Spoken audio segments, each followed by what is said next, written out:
qui nous a apporté ce client. Donc, il faut bien évidemment signer une promesse de vente déjà pour essayer de le capter, entre guillemets. Donc, sur le terrain, on a déjà été faire des bornages, puisque c'est une unité, c'est de 12 à 14 mm². Un atelier d'armature, ça sera un bâtiment de 100 mètres sur 45 mètres. Atelier d'armature, c'est-à-dire que c'est du ferraillage. Il prépare quand on fait des poutres précontintes, des prédales. Bien évidemment, il y a de l'acier, il y a de l'armature.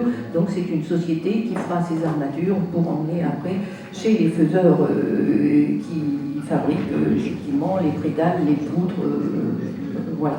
Donc c'est dans la continuité, on avait du terrain, donc ils ont l'air d'être pressés, hein, ils souhaiteraient effectivement acquérir en début d'année prochaine et lancer dès la fin de l'année un permis de construire, puisqu'il faut effectivement un permis de construire.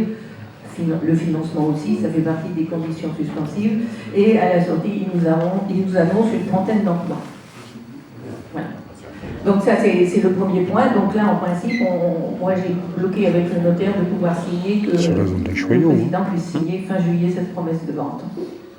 Voilà, c'est intéressant. Et puis il y en aura un deuxième qui va arriver, qui était déjà sous le coup de c'est le département, hein, et vous le passerez au mois de juillet, puisque ils ont donné leur accord de principe, ils ont pris la délibération pour les 6400 et quelques mètres carrés au département, qui va être signé là. J'ai eu le directeur qui m'a dit oui, on commence à faire de bornards des repères et il faut que ça se signe rapidement.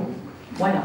Donc là, c'est aussi ces 120 000 €, je vous le dis, puisque l'enveloppe, j'avais négocié l'enveloppe avec eux, mais je n'avais pas le retour tant que ça n'avait pas été approuvé par les élus du département. Ça a été approuvé, donc voilà. Donc voilà, ça fait quand même deux bonnes nouvelles qui vont mettre cette activité en animation. Et puis il reste, je dirais, il me reste 3 à 4 000 m² de terrain, pas plus, et elle est complète. Donc, d'où je dis, les successeurs, il faudra, ceux qui viendront, prévoir une extension de cette zone d'activité. À partir du moment où vous avez une, deux entreprises, ça fait un appel d'air, et il ne va pas falloir s'endormir. Bon, à mon avis, les prochains qui seront dans ces instances devront retrousser les manches pour continuer. Voilà.